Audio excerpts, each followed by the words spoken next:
Hello, my nerds, and thank you so much for tuning into this episode of the Zack Show. I am, of course, Dungeon Master Zack. Today we are sitting down and chatting with Michael J Gibson, and he's a really cool dude. He's running nine Dungeons and Dragons games. 9, guys. I struggle with 3. This dude's running fucking 9. He also does a bunch of work on the side for like accessibility, people who have accessibility issues, and augmented reality. He's a really, really smart guy. Really enjoyed this conversation. I do have some really cool and big news. I am going to be playing in a one-shot with the cast from Beholder to No One. That is Nikki and Greg. Kirk from We Suck at D&D. Excellent podcast. And I believe that's it. Yeah. Anyway, so that's going to be taking place this Sunday. I might stream it. I'm probably going to stream it. But Beholder to No One, Nikki and Greg, they are going to be releasing it in a podcast format. So make sure you guys keep your ear holes open for that. And with that, why don't we get to this interview with Michael J Gibson?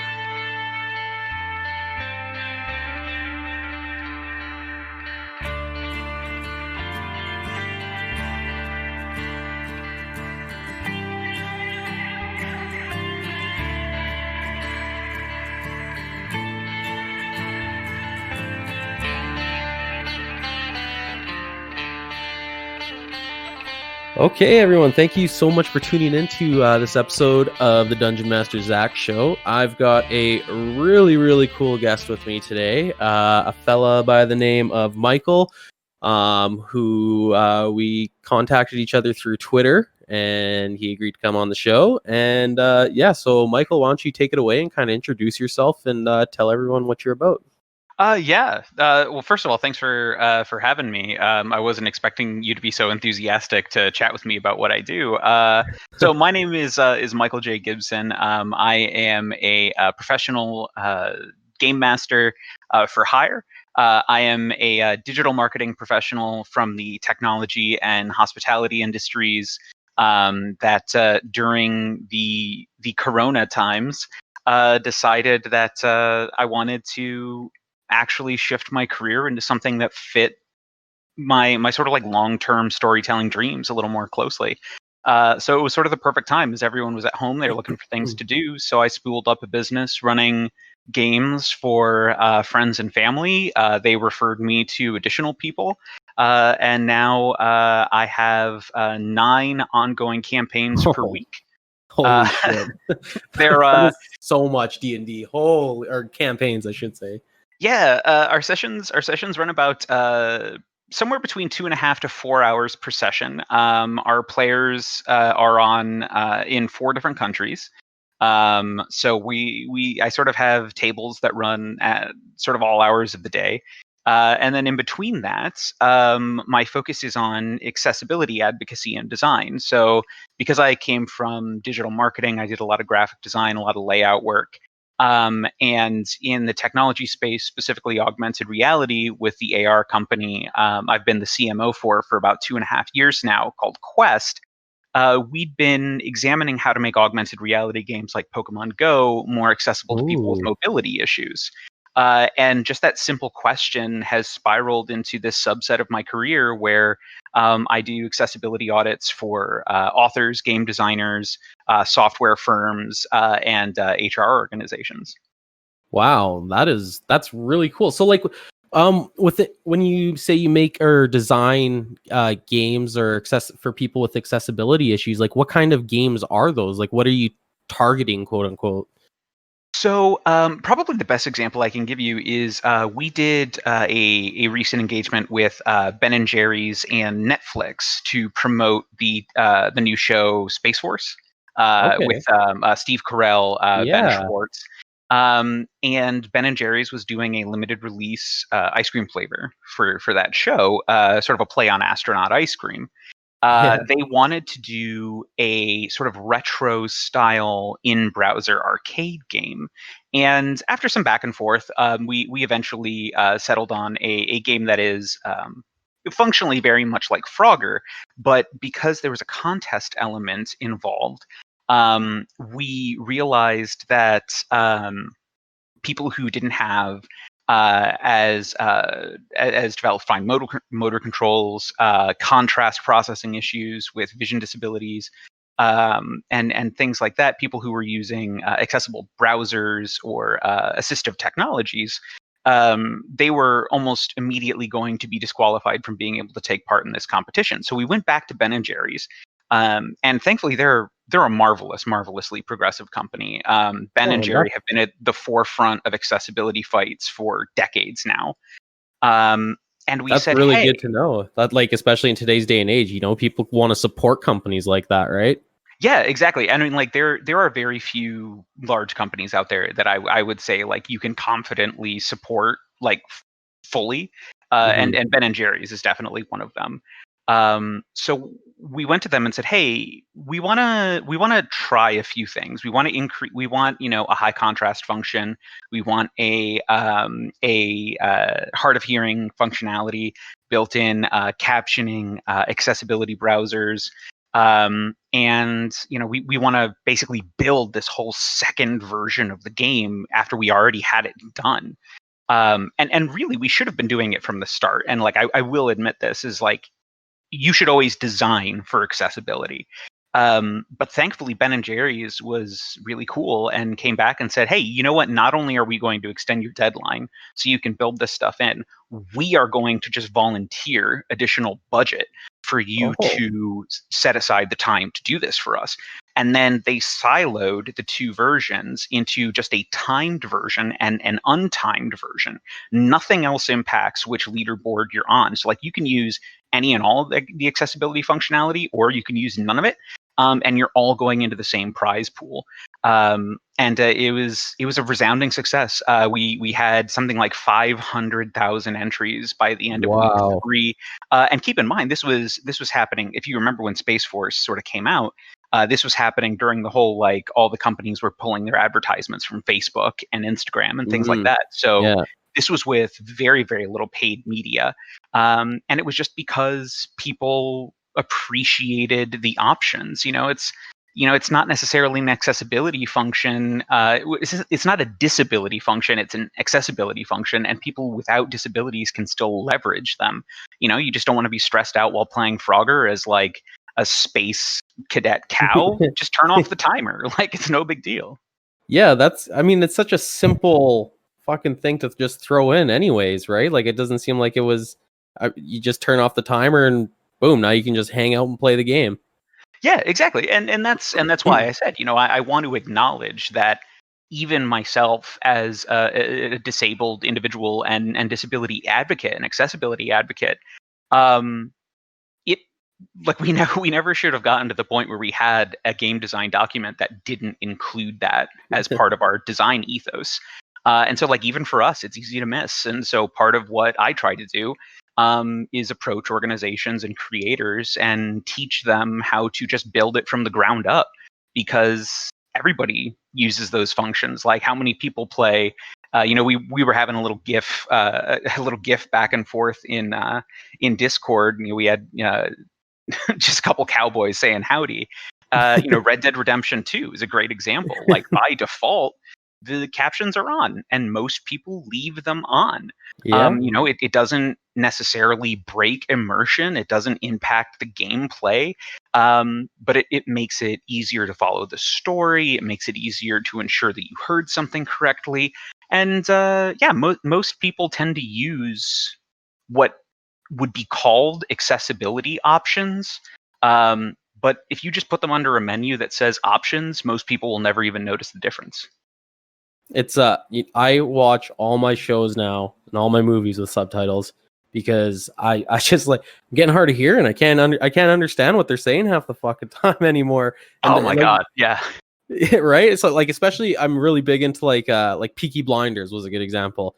They're speaking British or well English, but like with the British accents, right? And I'm like, what Mm. what the fuck are these guys talking about right now? So I had to turn on the subtitles, and now I keep them on all the time. Like it's better with them on. Well, yeah, and they're using so many euphemisms and like Cockney slang and slant rhyme. It's just like, we're gonna head up the apples and pears, and you look at that and you go, did I hear that right? And Yeah, if you have the captions on, you go, oh, I did. Okay, so this is a story choice. Let's dig into why. we're so immune to them now because they're just everywhere. Or is that not the case at all?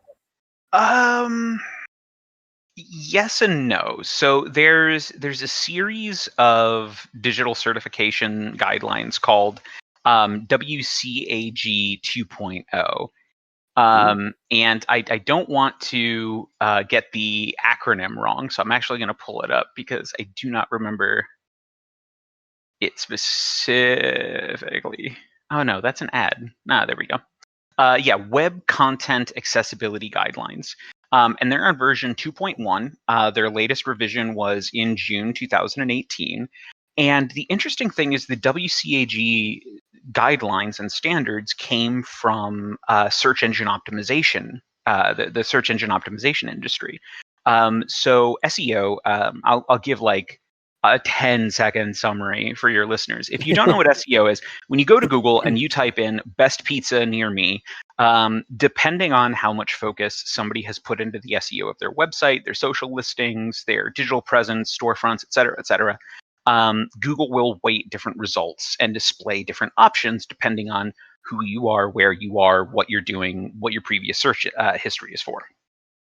Now, the way Okay. Google does that is it takes a snapshot of your website on a semi-regular basis and it parses out all of the code on the back end. So if you were to go to a website in Chrome and you were to right click or whatever would bring that up or hit Control U and you view page source, all that code that you see is the language of how the site is going to be displayed. Now, the cool thing about that is you can set segments of this code to not display visually, to just be readable by a machine, but not Oh, readable by a person. And so you can set all these little subheadings and clauses and activations for people with accessibility browsers. So when their browser goes to the website, it loads a completely unique experience for their particular accessibility needs. It may convert the text into audible speech. It may automatically increase the font size. It may automatically increase the contrast of images. And all of that can be hard coded into the back end of the website. Used to be HTML, now is a little bit more like CSS and PHP with a lot of like SQL database work. Any of your techie listeners are probably going to recognize a lot of those little acronyms. But it makes it possible to make for a seamless browsing experience. Now the problem is there are a lot of smaller websites out there that don't necessarily know how to build those things in, don't necessarily know how to design for best practices for the code side. So there's a second level of WCAG compliance called W3. There's like an oversight where it teaches you the visual language of design. So large headings, readable high contrast subheadings, sans serif fonts that can be blown up without getting pixelated.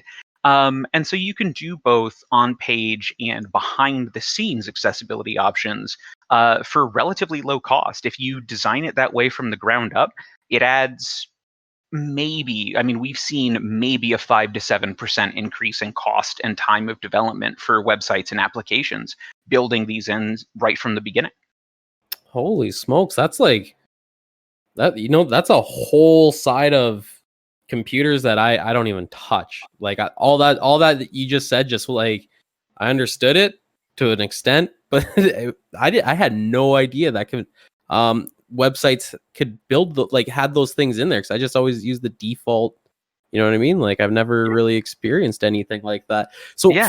I'm thinking like while you're talking there, I was thinking about like so people that are visually impaired, can they go Mhm. to a site like I don't know, the New York Times or something like that, and can they have the articles read to them? Yes, very much so. So the sole the impetus behind WCAG, the primary goal is perceivability, and really all that means is regardless of how the user is going to get the information, your information and the user interface components should be presentable to users in a way they can proceed. Now, some of those are going to be text alternatives, like non-text content, like images, like describing an image with alt text. You put a Oh. caption underneath an image on the New York Times website. If you make it sufficiently descriptive, their text-to-speech reader can just describe that image to them. It can be like, "Oh, this is a picture of your state governor heading downstairs from a meeting surrounded by aides." And holding papers in front of each other, and you sort of like can picture what that is.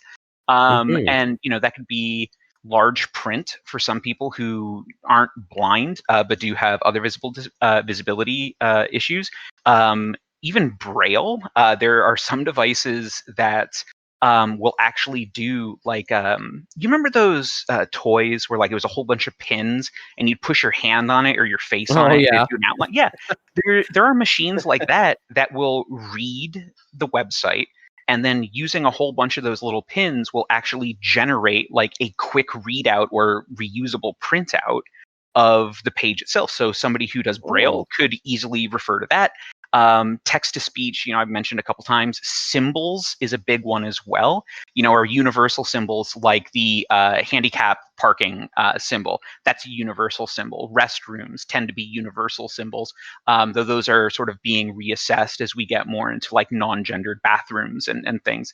But for the most part, it's just all about considering how people perceive the world and not relying on somebody being able to touch, see, and hear your content. They should be able to perceive it using only one of those things or none of those things, and still be able to consume your content. Some of the largest YouTube personalities out there really focus on that. The YouTuber Preston, for instance, the guy who does all those Minecraft videos, he really leverages the community captioning tool that YouTube is actually getting rid of later this year to Ooh. translate all of his videos for kids and teens into more than 30 different languages. So kids all over the world can see those videos and they're not just restricted to people watching who speak English. That's perceivability design. And that is the core focus of what I do. Interestingly enough, I'm actually a colorblind designer. So like I've had to grow into that from Oh. the ground up. And it wasn't until probably about 8 years into my career that I realized, oh, what I'm doing is perceivability design because I need to know what the colors look like to me and what they look like to a quote unquote normal person. Yeah. That's really, really interesting stuff. Like super interesting. That's good work too. Like you got to feel proud of that work, right? Making stuff accessible for everybody out there. Truly, I have never been happier doing what I do. I am honestly, I am making far less money than I ever did working in Mhm. the tech and startup, like incubator, venture capital based, Uber type organizations. Um, but I just always felt like what we were doing was very exclusionary. And I love what I do now. It makes me happy when people send me messages about our Ben and Jerry's product or project, and they say, I got to play this game. I haven't played a video game in decades. I felt like I was back in an arcade. Oh, And that's and awesome. it feels really good. Oh, for sure. That's really good to hear. I'm really happy to hear that you you see those messages and stuff like that. And you do a job that you love, and also you do a job, a quote unquote job that is super related to what I want to talk about next, and that is tabletop RPGs. So Let's. you yeah, man. So like you are a professional I'm gonna say game master. So how did that happen? So I have been running tabletop games for the better part of 20 years. So I'm 32 now. I've been playing since I was a kid. Oh wow, long time. But I've been running games as the game master for about 2 decades now. And I love storytelling. I love building worlds. I love getting to know characters and building that with people around a table and sort of like collaboratively assembling this universe So and fun. and making sure that they know that they exist within it. I like to joke that, there's nothing that says that this is going to get a little psychedelic, so I hope everyone bears with me for a second. It's like there's nothing that we can do to prove that we ourselves are not just characters in somebody's game or simulation. Like Wow. that's one of those big conspiracy theories, is that reality is a simulation. And Yeah. so I like to look at the worlds the same way, and just, it takes all kinds. Like, you can have that cross-planar, multi-dimensional, pantheon spanning game, or you can just have a little game about, a handful of people exploring a weirdly magical Western setting and just going from town to town, right and wrongs. And it just depends on the people and who they are, and magnifying who they want to be, because I sort of feel like at the end of the day, everyone just wants to tell a story where they're a hero, and I just facilitate that. Yeah. Wow, that's so you got a lot of experience with running tabletop RPGs then.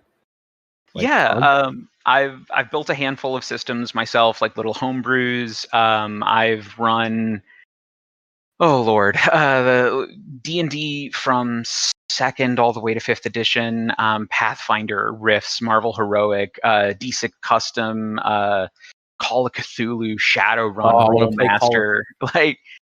Wow. Uh, so it's like you have all these huge ones, but then like you've got a lot of other ones like Swords and Flowers and Burrows and Bunnies, and like the new Kickstarter darling that just came out just a little bit ago, Wander Home. I don't know if you've been following them on Twitter, but No. they actually just crossed 100K on this little like cottage core, super cute handful of kids exploring in the woods in this fantastical world. And it's just a story about wandering through the world and perceiving it as your character, and it's not combat focused. Like, there's a time and a place for that, sure. But I kind of like the trajectory we're getting on, where like these storytelling games don't necessarily use combat as a storytelling mechanic, but instead focuses on like the day-to-day way we communicate with each other. Because, like, I don't know about you, but I have not stabbed anybody with a short sword this week. No, actually, I have not. I have not done that yet, but it is on my checklist. So Okay, all right. Well, maybe since we're recording this, we'll just go with no, we have not. Neither of us have, and rapidly move on. yeah. Yeah. So out of all the games that you've played, which one do you tend to gear to the most? And if you're going to say include the edition as well. Oh yeah, of course.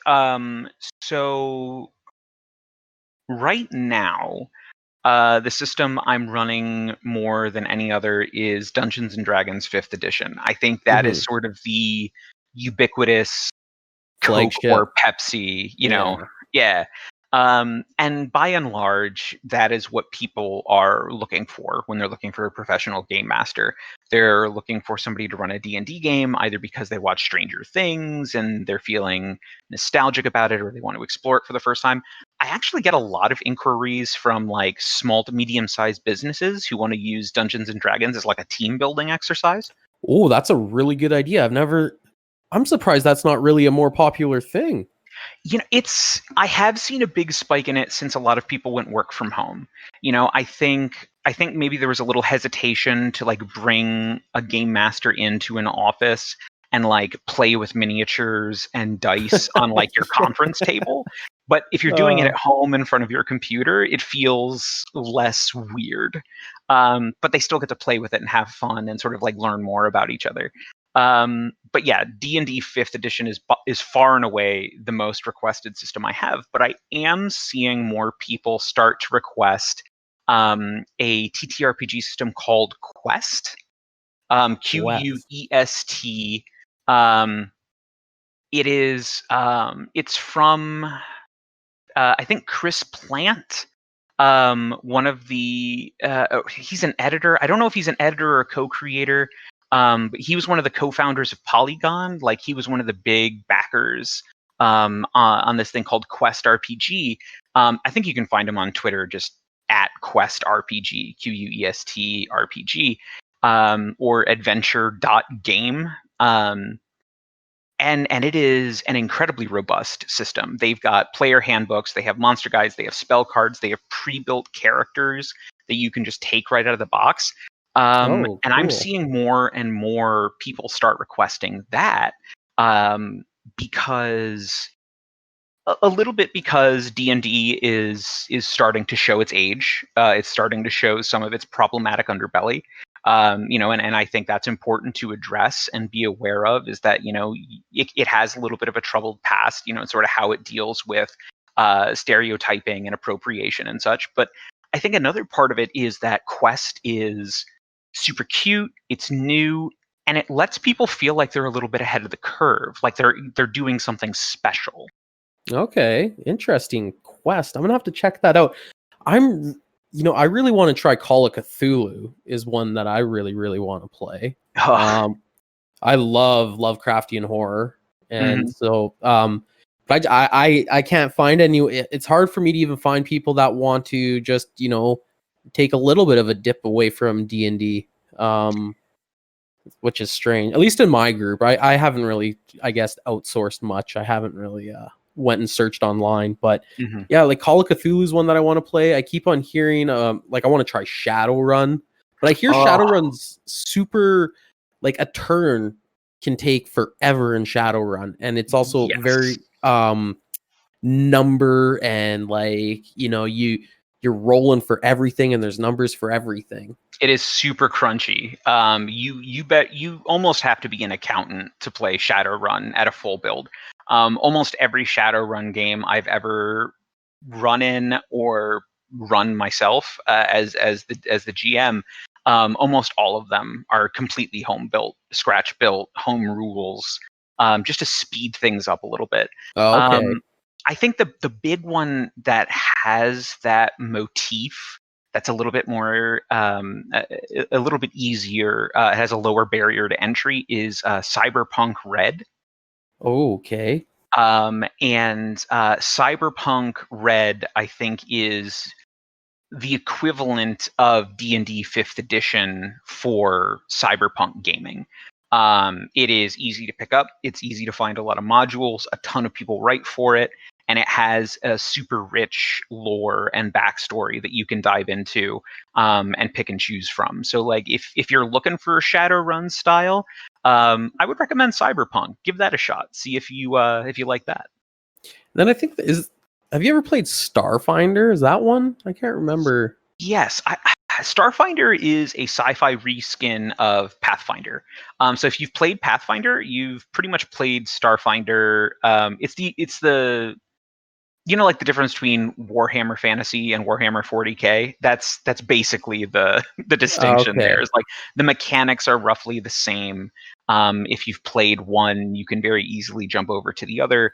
But Starfinder is a little more Firefly meets Star Wars rather than Cyberpunk.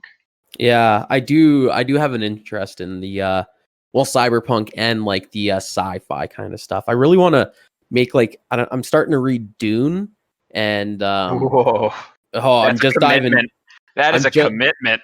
That's what everyone's been saying, and it's fun. I like legit picked it up, I don't know, about 2 days ago. I probably read about like a page and a half, and I was like, okay, I'm gonna just start this maybe another day, because it's just like the terminology in there and the words, and it's so deep and rich, and I honestly don't know if I'm ready to make that commitment to it, but I really want to play like a sci-fi game or something like that that's kind of centered around Dune, or I'm sure there's got to be a Dune RPG. There's got to be. There's so many Dune nerds out there. Yeah. I think And oh man, I hope a listener fact checks me. I am pretty sure that there was a Dune tabletop system in the late 70s. Oh, really? I don't think it got a ton of play, and I think those splat books are real hard to come by. But they were either like a regional printing or like a fan creation that just got a little out of hand. I don't think it was official. But it wrapped up that whole universe. Nice. Yeah. I think I don't know what I'm gonna do. It's either Dune or, geez, I don't know what other book I want to read. I don't know. You know, Ken Follett, like Pillars of Eternity or Pillars. Some. I don't know. I might dive into that. I'm looking for a new book to read. Essentially, is what I'm getting at. I just finished the Gentleman Bastard series from Scott Lynch. I don't know if you've ever read that or heard about that one, but it's a really cool series. The Liza Locke-Lamora. Oh yeah. I don't have direct experience, but I've seen some folks talking about it on Reddit. I think most recently. Yeah, it's awesome. It's like it's more about a thief guild, and you know they are fraud like pastors, so they pretend to be like beggars and stuff like that for a church, but really they're like the richest citizens in the whole entire city because they just steal from the rich and they just keep it all for themselves. So they ain't necessarily the best characters, but it's very morally gray, right? You kind of get attached to them because you're like, okay, I kind of understand where they're coming from, like because I'm in his shoes a little bit. But yeah, really fun series. I recommend it to anybody. But so what do you prefer being? Well, obviously a game master over a player. So what draws you to being the game master? Is it the storytelling? Probably a little bit because I'm a bit of a control freak. Mm-hmm. So I want to have a little bit more control over what happens than you usually get with your agency as a player. I think another really big part of it is there's this distinction with how people can picture things in their head. And I only heard about it recently because we found out, my partner and I, we found out a friend of ours has something called aphantasia, which is essentially they are incapable of visualizing things. Like they can like picture words and numbers and things like that. But if you were to say to them, hey, just picture an apple in your head, they literally cannot. Wow, that is fucking side, hard to think about. Holy yeah. shit. But like they say like somewhere between like 10 to 12% of people have varying degrees of aphantasia. The opposite end of that spectrum is called hyperphantasia, which is where you describe something to somebody or you have them picture something and it is incredibly detailed and cinematic, is probably the best description I've heard of it. And when I'm telling a story as a player, I often feel like I put a lot of pressure on other people at the table with the way I describe doing something or the depth with which I will want to describe something or get information about something. Whereas when I'm the game master, I can paint that world, and it is super satisfying for me to get to the end of a description and just have like rapt attention, which I don't always get. Like there are some times where I'm just like, it's a large boulder the size of a small boulder, But there's other times I get to create these worlds and people are just like, I can see that so clearly, and I like to try to build that, and I think that's what draws me to being a game master really more than anything. You know what? I think I'm with you 100%. And I think you just answered a huge question I've been having about myself. And that is, I always find myself, I don't enjoy being a player so much because I always felt I was quiet. And the reason why I stay quiet is because I get over descriptive with what my character is doing. And you just described what I was essentially have been feeling and thinking. And now it makes so much sense as to why I don't tend to be a player.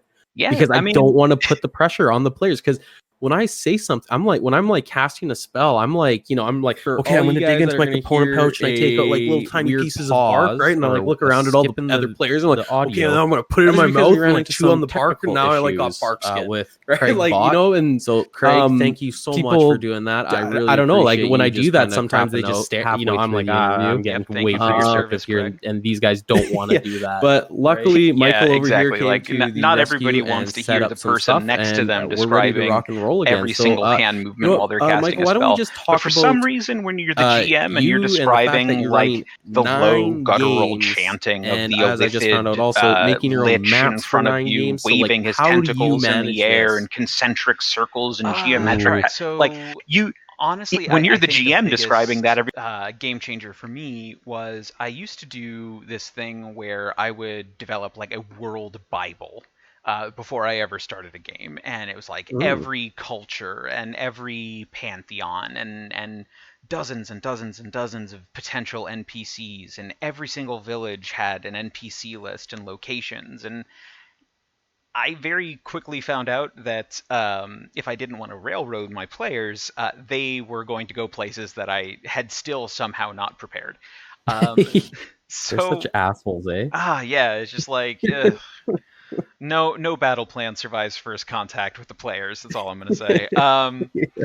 But I found that when I would just sort of come up with a loose genre and setting. So, for instance, I'm going to use my Wild West campaign as an example. That is for a Cool. group. That's for a group of players in the Netherlands, and they really sort of dig American westerns as Oh. media. And so once we had that as a launching off point, all we had to discuss was, okay, do you want a lot of magic? Do you want Arcana tech? Do you want do you want to be like a big world changing thing, or do you want to be focused more on you as individuals? And basically, I learned the importance of hosting a session zero with your Mm-hmm. players, building the world with your players, and then you just have to tell the story in it. Um, I also very much rely on my players to do recaps at the start of each game. Like, I, of course, have my own notes Yes. and I have plans and things like that. But I found one of the ways to keep them engaged is at the start of every session, somebody does a recap, and they get to start with, depending on what level they are, a d6, a d8, or a d10 of inspiration, just for doing the recap. And so there are some weeks, like if they're going up against like a big bad evil guy, I have 2 or 3 players going, no, I think I think I've got notes on this week. Let me do the recap. It's no big deal. No, it's not a problem. That is such a good idea.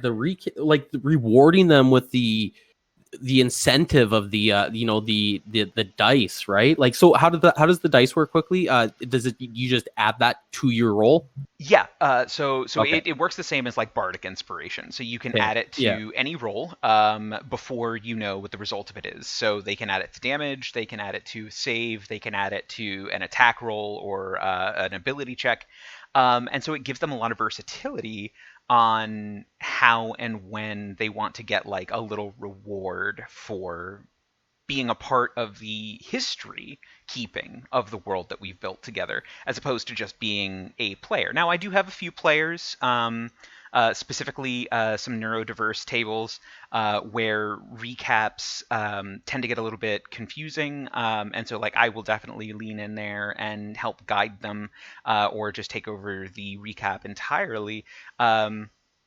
But yeah, for the most part, it's just about keeping them engaged. And frankly, when I'm doing my job right, I'm barely doing anything. It's like that episode of Futurama where like Bender is a god, and it's just like if you're doing your Yeah. job right, people won't even be sure that you exist. Like, I love these moments where I just get to sort of like drop like a domino and just like see it just go and create this gigantic picture, and the players will literally just sit there for 15 to 20 minutes RPing between themselves, and I just get to sit there with Awesome. like a dumb grin on my face and just like chin in hand going, oh, you guys are so cute, I'm so proud. I love it when my players RP. I had or I have a fella in my Wayfaring Strangers campaign, which is it takes place in Eberron. Do you know of Eberron? Yeah, yeah. I am currently running a City Watch campaign in Sharn. Oh, no, so I got two campaigns going on in Eberron. I got my Wayfaring Strangers, which is more of like a world explory kind of, they're like, jumping all over the place. But I have a detective noir adventure that's taking place in Sharn I'm really enjoying that. Just started that one up. Sharn But really lends itself to that because that is almost exactly what we are doing in Sharn as well. Sort of members oh, of the City really? Watch that uncover like a conspiracy and have to like unpack it over time, and then, like it's gone from basically from buddy cop movie to old noir spy thriller, like South by Southwest Oh, kind of style, or yeah. See, North by Northwest. Good lord. I grabbed a shit ton of inspiration from movies like The Maltese Falcon and Double Indemnity. Double Indemnity. I can't say it, but it's like another Indemnity. Indemnity. Yeah, like, so have you seen those movies? Yes. Oh, Maltese Falcon is So good. such an underrated classic. If you have any listeners that have not seen the Maltese Falcon, finish listening to this podcast, leave a review, share it with your friends, and then immediately go stream the Maltese Falcon. Don't stop I need listening you now as to a go do co-host. it, but when you're done, go watch the Maltese Falcon. It's so good. It's really, really, really good. Romancing the Stone is like a really good fantasy spin on those sorts of movies as well. So like if you do any like wilderness fantasy, like jungles, deserts, that sort of thing, Romancing the Stone, I would really recommend checking that one out too. Okay, yeah, I just wrote that down, Romancing the Stone. See, I'm big on drawing my inspiration from films, and I really like using films and trailers and stuff like that as teasers for my players. So, for example, there's a old silent film called, I think it's called The Silent Room, maybe, and it's like an original horror from, I don't know, like like 1901 or something like that. But basically, what it is there's a king and a queen, and the king goes and off to battle, or he, like, it starts with him saying goodbye to his queen and like kissing her and stuff like that. And there's like a bard there who's playing the king off. And then as soon as the king gets out of the picture, the bard and the queen go into like the bedroom, and they start, banging and stuff like that. And then the king comes back and catches them after, I don't know however long passes. But then he bricks them up he bricks them and locks them into the room. And it's okay. Yeah, so what I did is I sent that to my players, and they're like, what the fuck is this? And then when they were in a dungeon, I was like, you guys come across oddly shaped bricks that aren't really placed correctly, look like they've been placed in haste. And they're like, what? And they push it in, and I just had like two skeletons in there holding each other, but they're like, oh, that is really cool. Okay. Like, so I like doing stuff like that. It kind of draws in the players a little bit. Little Easter eggs, I guess you could call them. Yeah. That was a fun one. God, that sounds awesome. Yeah, I mean, like Edgar Allan Poe and Mark Twain, I think are like two really good authors to use for sort of like classic storytelling, because like Mark Twain's whole thing was telling the story of the everyman, the jack of all trades, the Connecticut Yankee in King Arthur's court, to a lesser extent Tom Sawyer and Huckleberry Finn, but those are more sort of like coming of age stories. So just like these people using their day-to-day knowledge and day-to-day skills to overcome unlikely situations.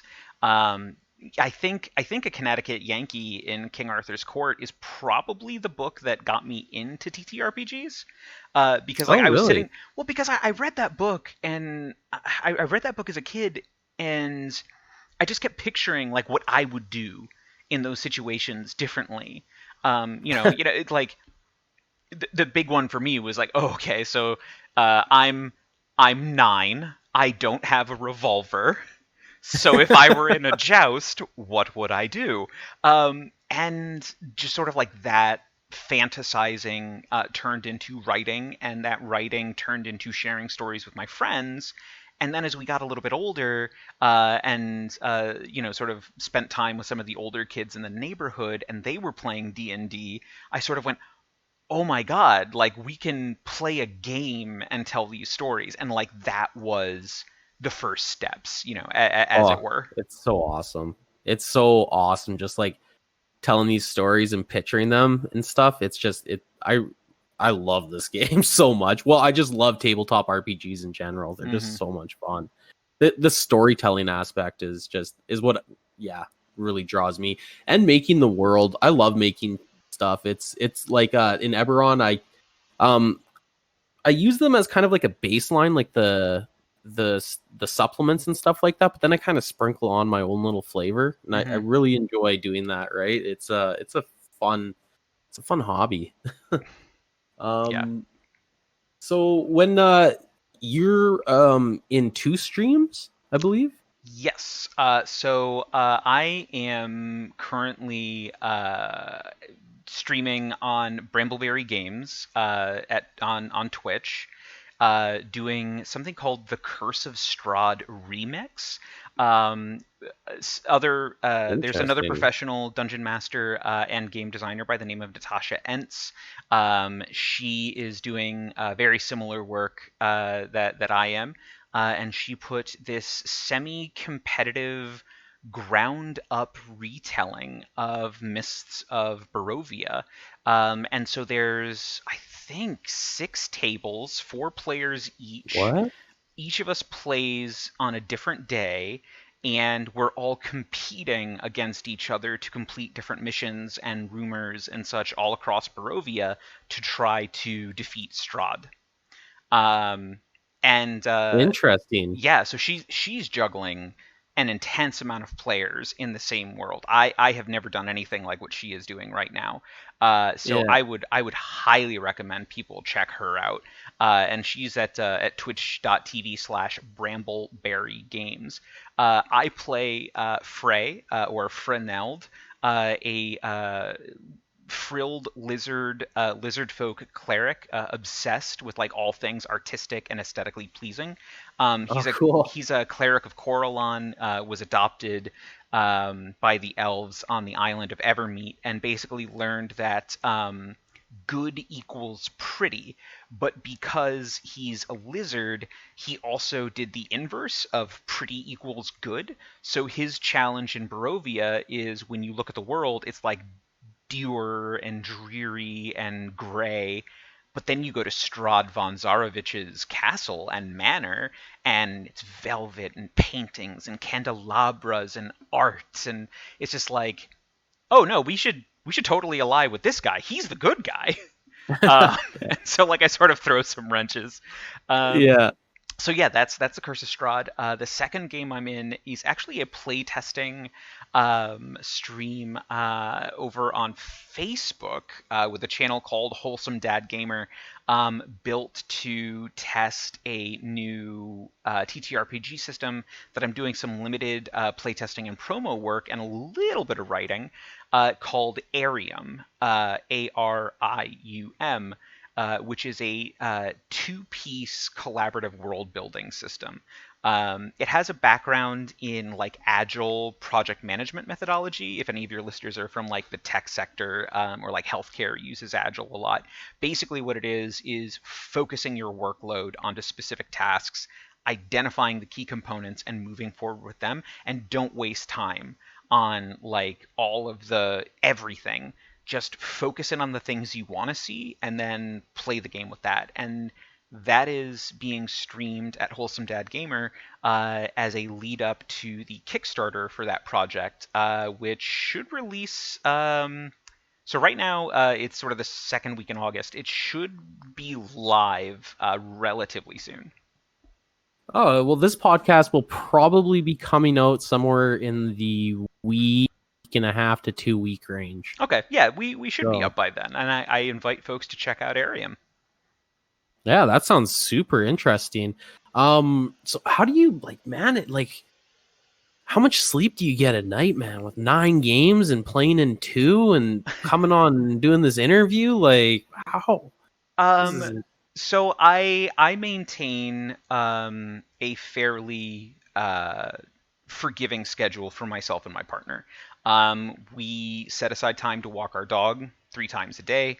We very cook nice. we cook meals together every day, and we use some of my downtime on weekends because obviously those are high in demand for a lot of tables to do sort of like housework and things like that. But then for myself, I completely lock out Thursdays. Those are my day off. And Mhm. so I think the thing that lets me keep myself from burning out is that I am specifically building in time where I don't have to feel pressured to be creating something. And I think that has been a real game changer for me because I think when I was a little younger and I was in like startups, that whole culture is work, work, work, work, work until you die. Um, Yeah. Yeah. and uh, then I almost died. I got diagnosed with stage 4 Hodgkin's lymphoma. I had emergency spinal fusion surgery to remove a tumor Oh around my man. spine.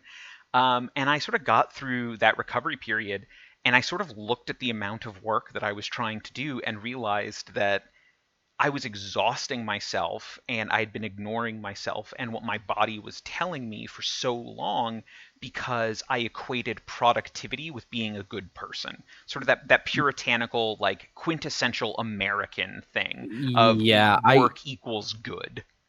I hate the idea that self-worth is tied to productivity.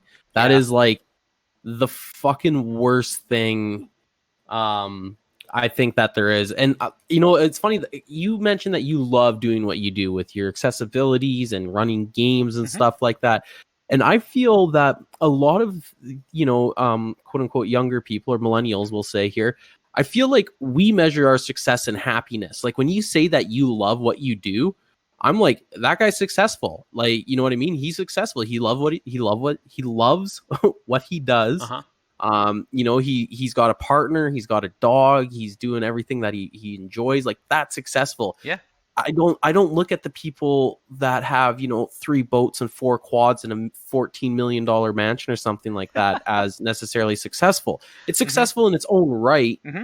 right? But I mean, maybe just my mentality and stuff like No, that. I'm more of a at the risk, I mean, like this is a whole nother podcast. My background is in political science. I have 2 degrees in poli sci and another in technical writing. I was a legislative drafter for the county court in Kalamazoo, Michigan, where I went to undergrad. And so I focused a lot on public housing and a lot of like community development and like TAMF um, budgeting and things like that. And the thing that we found, or the thing that I saw, was that the measures of success are broadly generational. So, our Mhm. grandparents as millennials, the quote unquote greatest generation, their success was measured in the rebuilding after the Great Depression and World War II. And so building a successful business or buying a home and starting a family, those were the benchmarks of success. Now they raised the boomers, our parents by and large, to meet those same standards of success. But the goal of our grandparents was that their kids would have an easier and better life than themselves. That was how they judged success. Boomers, I think, ended up with. Say what you will about boomers, I think they got screwed. Because basically what happened was, as technology was exploding, their parents were Mhm. telling them you need to focus on tradition. And so I think they developed a really unhealthy relationship with technology where they sort of looked at it as an easy Mm. way out. And so when we Oh, started coming up, Gen X, millennials, and now Gen Z, this technology is an inherent part of our culture, how we grew up, how we experience and perceive the world around us. And so now yeah. boomers, I think, are a little jealous of the fact that we're getting to experience life by finding our own benchmarks of success, as opposed to how they grew up being told what the benchmarks of success are. That is super. I like that nice level-headed take on it versus just saying, fucking boomers, they just pissed off and hate everybody. And, what I mean? Like, No, stupid man. millennials, they Hey, ruin everything. every single generation's parents screwed them up in a very special way. Yeah. It's funny because my dad, he legit can tell me, he's like, Zach, I can remember going to school and them telling us that computers were going to be a fad and that like we need to learn and practice, cursive and stuff like that. Yep. He's like, and I'm like, your teachers were stupid. How could they think that, right? But at the same time, the internet wasn't what it is today. Today, the internet's a necessity. I haven't stepped foot in a bank in so fucking long because of e-transfers and people. Like, if I ever got handed a check today, I'd be like, "What the hell is this?" Yeah. Like, yeah. I mean, there's a growing school of thought that not only is reliable access to the internet, not only should it be considered a utility, there is a growing movement that is saying, and I personally agree with this because we've moved everything online. Reliable access to the internet is almost a human right. It is a human right because it's yep. how you learn, it's how you connect, it's how we've built this globalized world where I'm in Chicago. I know you are in Canada somewhere. Yes, Edmonton, your Chicago Blackhawks beat my Edmonton Oilers, and I am very disappointed because of that. I am also disappointed in that because I do not like the Blackhawks. Oh yeah. Oh yeah. We talked about this a little bit. Yeah. Yeah, I watch minor league hockey. I'm a big fan of the Cincinnati Cyclones. I do not know why.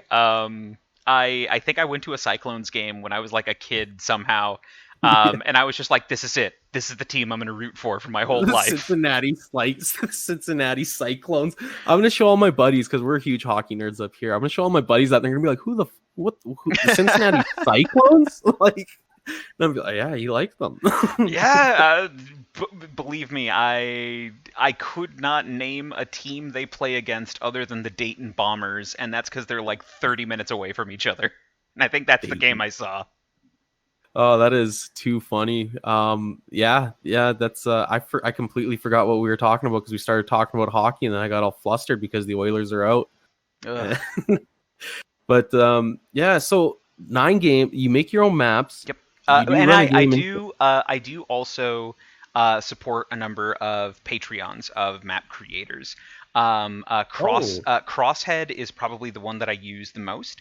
And a lot of map creators on Patreon will actually do like community requests. So, for instance, for one of my Patreons, Eightfold Maps, basically what we can do is at certain tiers we can vote on what kind of maps they're going to build. So I almost have an ability to save myself some time if there's a couple options that I'm considering putting forward into my games.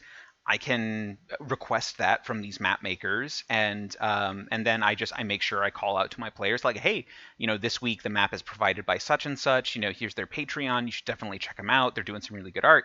But if what I want doesn't necessarily get voted on, I can still turn around and use asset packs in Adobe Illustrator to sort of like build my own maps and do sort of like player management there. I've basically built my own version of Roll20 using Google Meetings and Adobe Illustrator. So then I'm already using software I'm paying for, and nobody has to create a new account anywhere and remember passwords and et cetera, et cetera. That's super that's cool. I personally use Roll20. I love Roll20. I'd like the fact that I can like buy the books on Roll20 and just click and drag and stuff like that. But so you like the so are your players like you their character sheets, like there's none of that stuff going on the computer? They're keeping paper copies and stuff like that back at, or do you use like a hybrid with D&D Beyond, or what's going on there? So it very, very much depends on the player. I have some players that absolutely adore D&D Beyond. I have others who tried to set up their characters or a campaign and they got completely lost. So I have a very wide spectrum. I have some players that do pen and paper and they roll physical dice. I have other players who are exclusively online. They use digital dice rollers. They store their character sheets there. They update them. They communicate that way. I personally, while I appreciate a couple of my players who like have cameras pointed at dice dice trays and stuff, so like I can see their rolls. My take on it is I don't need to rely on a program like Roll20 because I trust my players and because like first of all, they're paying. So if they want to cheat at Dungeons and Dragons, there's not really anything I can do to stop them.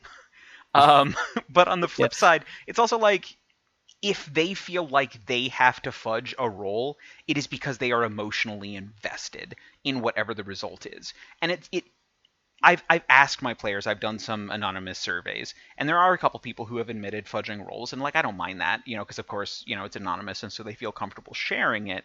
Um, but they almost always say, it's just like I was trying to, use my reaction to prevent this other player from dying.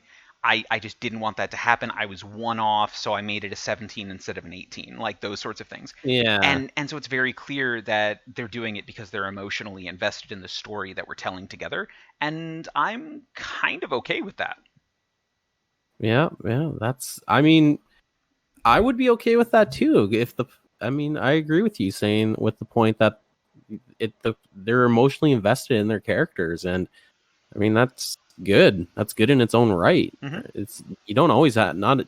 I mean, we don't have to play by the rules all the time. Yeah. Otherwise, I it think just I think one of the best and worst inventions that ever hit tabletop gaming is the GM screen.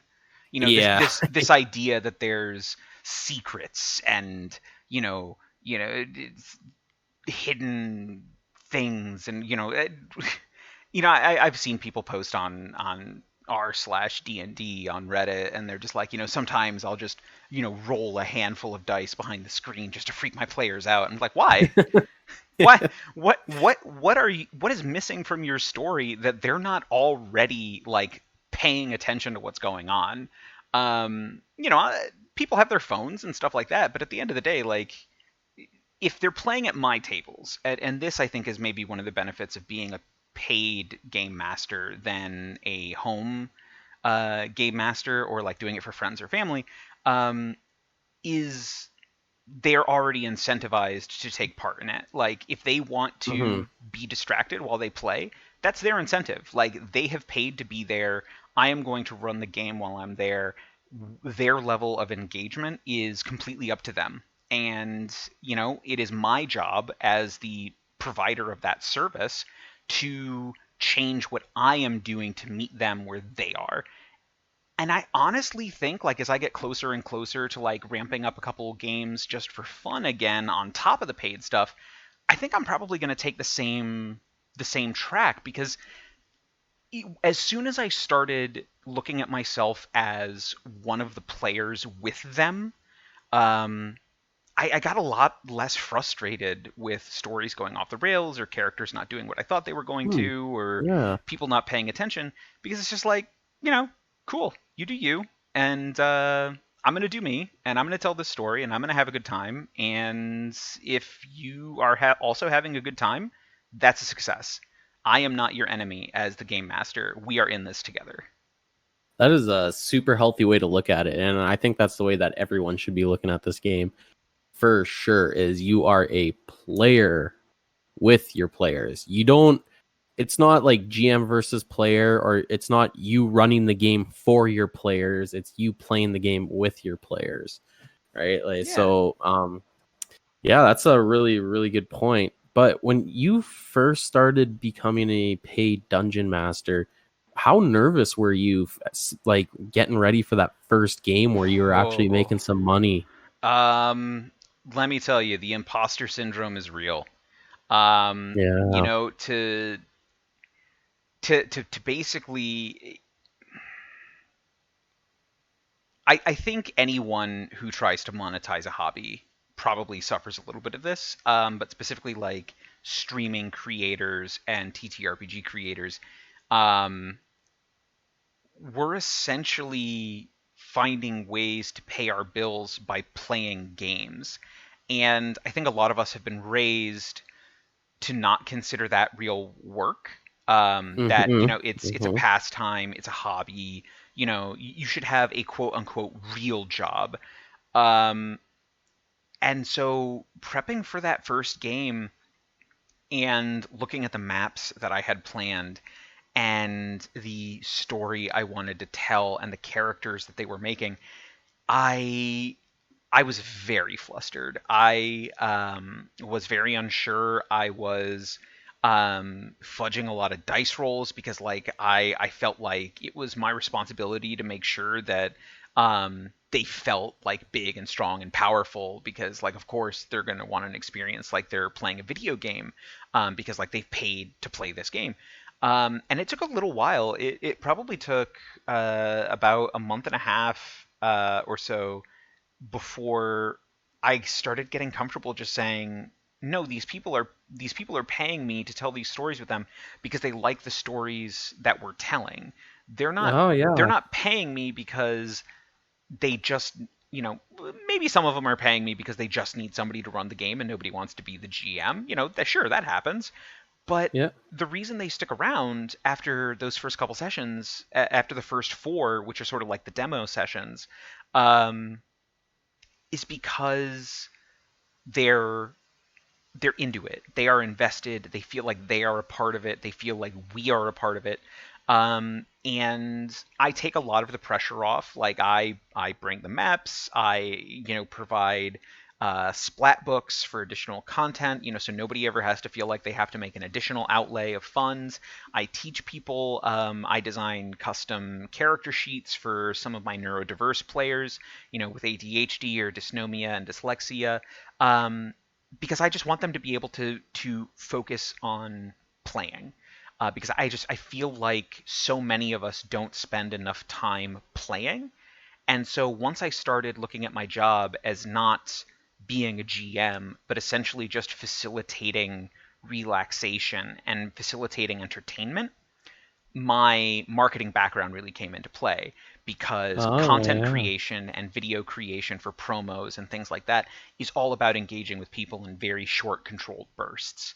And once I just started focusing on myself as an entertainer rather than somebody playing a game, my whole view on it shifted, and I felt way more comfortable. That's a really cool way to think about. Yeah, thinking about it as an entertainer, not playing a game. That's a really I like that. I like that a lot. Um, well, Michael, we are getting a little close to time here. I really enjoyed this conversation, though. Do you have any final words or final thoughts or anything you want to say here before we part ways? Oh, um, my Shout lord. out anything, anyone. This is all you, man. Oh my god, yeah. For sure. I think it's really, really important for people to know that nobody is the be all and end all of tabletop gaming. However your players want to play, however you want to run your table, do it. Do it that way. Make sure that everybody is comfortable. Make sure everybody is safe. Make sure that everybody knows what's going on. But for the most part, there's no right or wrong way to play or run a table. But I know a lot of people ask, who should I listen to? Who should I follow? Should I watch all of Critical Role? It's like, well, no, not necessarily. I mean, like, sure, quarantine is probably the time to do that because there's like 200 episodes at 4 hours each, and that'll fill a few days. Um, Yeah. but there are a handful of creators that I 100% would not be where I am without relying on them sort of leading the way, and making me feel comfortable with that. First and foremost, Tabletop Potluck. They are also Chicagoans. They are very near and dear to my heart.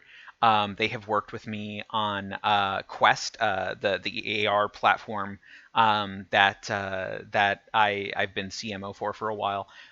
They're an inclusive actual play podcast. They showcase not just one TTRPG system, so they'll do like 4 or 5 sessions on like tons of different systems, like from indie developers and like lesser known ones, classic That's ones. really cool. So you can learn a lot of systems very rapidly listening to them.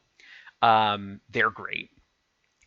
Story Break is a writer's room podcast, where the directors and lead writers from Rocket Jump, the team behind Video Game High School and the D&D podcast Dungeons and Daddies, they pick a random topic, or they decide on a topic beforehand, and they give themselves an hour to completely flesh out a a film or television show pilot, and that challenged me to start doing the same. So like once a week, I sit down and I go to Wikipedia and I click on random article and I give myself 60 minutes to design a game storyline around whatever topic comes up on random. Oh, that's a really good training exercise for you to learn how to fire on the fly. Absolutely. I would recommend anyone who wants to be a game designer or writer listen to Story Break and just figure out how to make your own little writer's room in your head.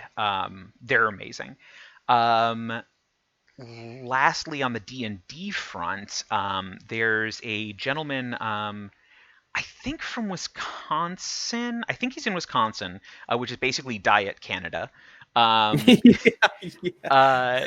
the name,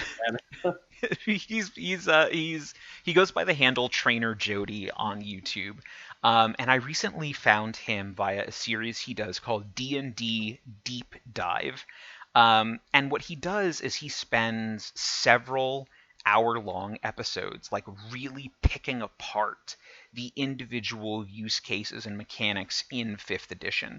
So maybe he'll pick apart like a specific module, like Heroes and Villains of Theros, or he'll be like, hey, we're going to do a 6-episode series on wizards. Buckle up, kids. Wow, cool. And he's very flexible in interpretations. So what he does is he'll focus on half of it as rules as written, and then he'll also bring in Unearthed Arcana and Homebrew on the same topic so that people can sort of like compare and contrast the development and the impact. And then finally, not necessarily TTRPG related, though one of the creators is the author of, if anyone's on DM's Guild, if you've seen the 5th edition Neverland setting, that is by a wonderful TTRPG creator named Diana. She and her friend Kat co-host a podcast called Femsplained, where two queer femme nerds. Yeah, I subscribed as soon as I saw the name of it. I was like, I'm in. I'm sold. I don't even. You could just talk about nothing, and I'm in. Yeah, I love that. But what they do is they just sort of like talk about the cultural zeitgeist of nerd culture. You know, it's like, you know, where is the Star Wars discourse and what is that experience for different types of fans? Is 5th edition problematic? Answer, yes. If yes, how so? And like they'll pick that apart in a way that's very accessible because it's just two friends talking. And I really like that. So like those four, Tabletop Potluck, Story Break, D&D Deep Dive with Trainer Jody, and Femsplained. Definitely check all of them out. I think anyone you have listening who is considering a career in TTRPG, game design, or being a professional game master, or just, you know, playing more games, I think they'll like all of them. Truly. Yeah, that's awesome. Yeah, I'm definitely gonna go check out pretty much all of them. Like, I really like the who was the one that you said that kind of breaks down topics like on like wizards and the rules and stuff like that? So that's Trainer Jody, D&D Deep Dive, and that's on YouTube. D&D Deep Dive. Okay, yeah. I really want to check that one out because I'm always I struggle with mechanics sometimes. I'm like, oh, am I doing this right? Am I doing it right? Mm-hmm. And like, because I do want to, you know, I like playing by the rules, but I also like the rule of cool, right? Oh, so, yes. I love the rule of cool. I think that's got to be in every DM's back pocket if you want to make your players feel special. Oh, for sure. But you know, I think a big part of what makes his stuff very accessible is like he's very clear. He's like, look, you're gonna screw up. You're gonna misremember a rule. You're going to, you know, you're gonna forget that chill touch doesn't actually have to be touch. That just came up in my game. Yeah, I was like, you can't do that. They're like, no, it's a range spell, or you can use it as a range. I'm like, what? Like, no, link it. Exactly. You know, it's just like not everybody can be expected to remember all things at all times. So just be comfortable learning the mechanics that you want to focus on and be willing to be wrong. Yeah. Oh yeah, we're done. We're human. Mm-hmm. Please don't add us. We're human. Just leave us alone. We just want to make you have fun. But yeah, no, Michael, sorry, I really appreciated you coming on the show. This was a really informative discussion. I have really enjoyed it. I have to say I've been on a number of podcasts and stuff before, and this just felt like a really natural conversation. So I think you're doing a great job hosting. I'm definitely going to encourage people to listen to your back catalog. And to any Thank you so listeners much. now, like I said, make sure you leave Zack a review. That's really important. And I want to see more content from Zack, so I'm going to. You should too. Do it now. We'll wait. Hang on. We'll just wait 10 seconds. Go leave a review. Yeah, okay. Yeah, 1 second here, just a little bit. Okay, yeah, thank you so much for leaving that review. I really appreciated it. But yeah, no, right now I'm not on Spotify or Google or anything like that. I am waiting for artwork to come in. So I'm hoping your episode's going to be kind of right in that range when I'm expecting my artwork. So I'd really, once those come out and stuff like that, ooh, man, I'm going to be pumping out like all the promos and stuff like that for my content and stuff. I can't wait. Awesome. Yeah. So thank you, Michael, so much for coming on. I really appreciate it. And I want to do a round 2 where we actually kind of dive into a little bit more on how you run Nine games. Cause that was what I was like, that's going to be my heavy hitting question. How this guy is a professional dungeon master and runs all these games. And I think we barely touched on it. All right. So I'm going to give everybody a sneak peek. Okay. Every game I run does 4 things.